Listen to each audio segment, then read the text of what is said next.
Hello students, आज की इस वीडियो में हम पढ़ेंगे जयशंकर प्रसाद का जीवन परिचय व साहित्यिक परिचय। तो देखिए आपको बोर्ड एग्जाम में किस प्रकार से ट्रिक लगाकर लिखना है जिससे कि आपको फुल मार्क्स मिले। ठीक है, तो देखिए इस प्रकार से साइड में एक हाशिया बना लेंगे और इसमें कुछ इंपॉर्टेंट पॉइंट्स जैसा कि हमने लिखे हैं, जैसे कि नाम जयशंकर प्रसाद, जन्म कब हुआ 1889 ईस्वी में, कुछ बुक्स में 1890 भी दिया है लेकिन आपको 1889 ही लिखना है क्योंकि ये राइट यही है। उसके बाद देखिए इनका जन्म स्थान यानी कि इनका जन्म काशी में हुआ था, इनके पिता का नाम देवी प्रसाद और इनकी मृत्यु 1937 ईस्वी को हुई। यदि आप इस प्रकार से ट्रिक लगाकर लिखेंगे, यदि आपके जीवन परिचय साहित्यिक परिचय में थोड़ी मिस्टेक भी होगी तब भी आपको फुल मार्क्स मिलेंगे। तो देखिए इस प्रकार से ये पॉइंट्स लिखने के बाद यहाँ से लिखना स्टार्ट करना, जीवन परिचय हेडिंग डालनी है और इस प्रकार से लिखना है।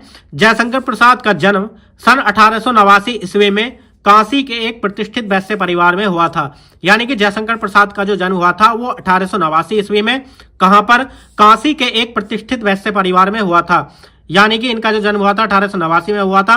प्रतिष्ठित का मीन्स यहाँ पर सम्मानित से, यानी कि एक सम्मानित परिवार में हुआ था। इसके बाद लिखेंगे इनके माता पिता का नाम।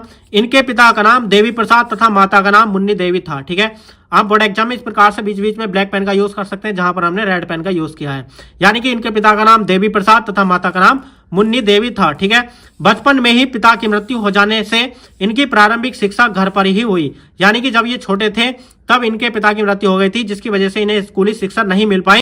इनकी प्रारंभिक शिक्षा घर के स्वाध्याय से ही हुई। ठीक है, आगे देखिए घर पर ही इन्होंने हिंदी, अंग्रेजी, संस्कृत, उर्दू, फारसी भाषा का गहन अध्ययन किया। यानी कि इन्होंने घर के स्वाध्याय से ही हिंदी, अंग्रेजी, संस्कृत, उर्दू, फारसी भाषा का यानी कि बहुत ही अच्छे तरीके से अध्ययन किया था। ठीक है, इनका शरीर क्षय रोग से जर्जर होता गया। ठीक है, यानी कि इनका शरीर क्षय एक टीबी की बीमारी होती है, यानी कि इनका शरीर क्षय रोग से कमजोर होता गया। ठीक है, और अंत में इनकी मृत्यु सन 1937 ईस्वी को केवल 48 वर्ष की आयु में हो गई। यानी कि इनकी मृत्यु जो हुई थी वो 1937 ईस्वी को हुई और केवल 48 वर्ष की आयु में हो गई थी। ठीक है, उसके बाद देखिए इनका साहित्यिक परिचय इस प्रकार से हेडिंग डालकर लिखेंगे। जयशंकर प्रसाद छायावाद के प्रवर्तक, उन्नायक तथा प्रतिनिधि कवि होने के साथ साथ युग प्रवर्तक, नाटककार, कथाकार और उपन्यासकार भी थे। यानी कि जो जयशंकर प्रसाद जी जो थे वो एक उन्नायक, प्रतिनिधि कवि होने के साथ साथ युग प्रवर्तक जैसे कि नाटककार, कथाकार और उपन्यासकार भी थे। यानी कि जयशंकर प्रसाद जी को उनकी विशिष्ट रचनाएं जैसे कि कामायनी पर मंगला प्रसाद पारितोषिक भी मिल चुका है। यानी कि इनकी कामायनी पर मंगला प्रसाद पारितोषिक भी मिल चुका है। इन्होंने साहित्य के क्षेत्र में महत्वपूर्ण भूमिका निभाई। उसके बाद आगे देखिए, यह हमेशा साहित्य के क्षेत्र में लगे रहे। इनकी अन्य कई रचनाओं में इनको पुरस्कार से भी सम्मानित किया गया। ठीक है, तो ये इस प्रकार से साहित्यिक परिचय है। और उसके बाद देखिए इनकी रचनाएं लिखनी है। तो डियर स्टूडेंट, यदि आपने वीडियो को लाइक नहीं किया तो लाइक जरूर कर देना। तो देखिए इनके नाटक, कहानी, उपन्यास इस प्रकार से लिखेंगे।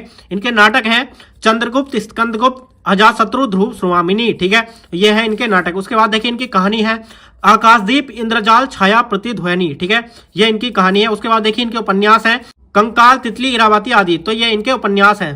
तो स्टूडेंट बोर्ड एग्जाम में आप इस ट्रिक को लगाकर लिखें और वीडियो को लाइक कर देना और कमेंट करके बताना वीडियो कैसी लगी।